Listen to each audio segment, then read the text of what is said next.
All right, let's jump right in. In the world of high-stakes finance, we spend so much time obsessing over every word, every decimal point, every single clause in a contract. But what if I told you the most important part of the conversation is happening without a single word ever being spoken? Today, we're going to dive into a critical and honestly an often overlooked leadership tool, nonverbal communication. Just picture it for a second. You're sitting across the table trying to hammer out a massive deal. Your counterparts say they're on board, that they're happy with the terms, but are they really? See, their words might be saying yes, but their body could be screaming no. And being able to read that unspoken language, that's often the real difference between a good deal and a truly great one. So just how much of the conversation are we talking about here?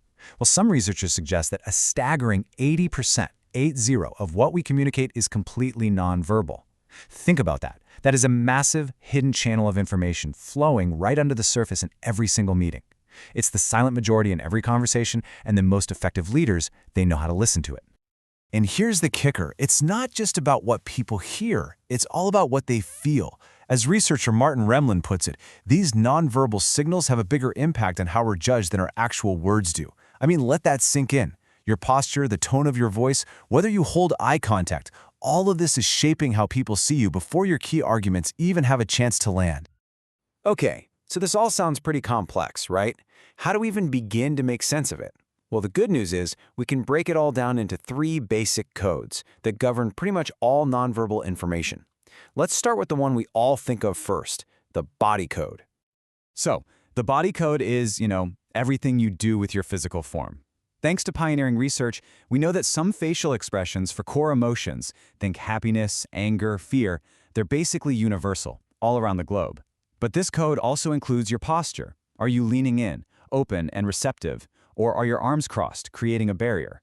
Your body is constantly broadcasting your internal state to the entire room. Next up is the space code. This is all about distance and touch, or what the experts call proxemics and haptics. Think about it. How close you stand to a colleague versus a client communicates volumes about your relationship. And touch, even a simple handshake, can signal warmth and trust, or it can be used to subtly assert dominance. It's this quiet, powerful way we negotiate status and comfort levels in real time. And finally, we have the vocal code. Now, this is everything in your voice that isn't the words themselves. The classic example is the phrase, "I'm fine," right? If you say it with a bright, upward tone, "I'm fine," people believe you. But if you say it with a flat, low voice, "I'm fine," well, we all know it means the exact opposite. This is where it becomes crystal clear that how you say something can completely change or even cancel out what you say. Okay, so we've got the 3 codes down. Now for the fun part. Let's put this framework to work. We're going to start with the first practical application, which is all about using these codes to better read the room. This is about turning you into a much sharper observer of your clients, your competitors, and hey, even your own team. One of the absolute most powerful things to look for is what we call incongruence. That's just a fancy way of saying that the words and the body language don't match up. For example, your client says, "We're fine with the terms," but their arms are crossed, they're biting their lip, and they won't look you in the eye. Or a junior analyst says, "I'm confident in this projection," but their voice is shaky and they can't stop fidgeting. These moments of contradiction are absolute gold mines of hidden information. They tell you there's an unresolved issue or a serious lack of conviction. So here are a few key signals you should start watching for. An open posture, where the torso is exposed, it just screams friendliness and a willingness to engage. A closed posture, on the other hand, can signal defensiveness or anxiety. Steady eye contact? It's almost always seen as a sign of confidence and truthfulness, while shifty eyes might suggest someone's uncomfortable or, maybe not telling the whole story. You can even watch for tiny cues like pupil dilation, which can show a real spark of interest. And listen, this is a huge one for anyone working in international finance. Context is everything. A simple gesture that's perfectly fine here can be deeply offensive somewhere else. That "okay" sign, it's a vulgar insult in many countries. The V for victory sign, if you do it with your palm facing in, is like flipping someone off in the UK or Australia. The lesson here is simple. Before you get on that plane for an international meeting, please do your homework. Understand the local nonverbal dialect. Okay, now let's flip the camera around. Instead of just reading other people, let's talk about consciously shaping how you come across. This is all about projecting what we call executive presence, using your own nonverbal signals to communicate authority, confidence, and trustworthiness, all without saying a single word. This quote from author Julia Wood just nails it, doesn't it?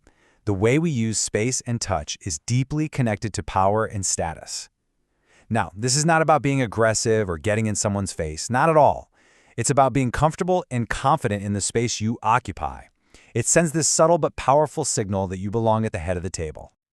So, here are 3 things you can do, like right now, before your very next meeting. First, adopt an open posture. It just projects confidence. Second, make your gestures purposeful. Fidgeting screams nervousness. Deliberate hand movements communicate conviction. And third, command your space. Stand tall, don't shrink into a corner. It automatically projects authority. And to command your space, you've got to know the rules of the road. An anthropologist named Edward T. Hall identified these basic zones of personal space. Now, in most professional settings, you're going to be operating in that social distance zone, from about 4 to 12 feet. The key is to own that space with confidence.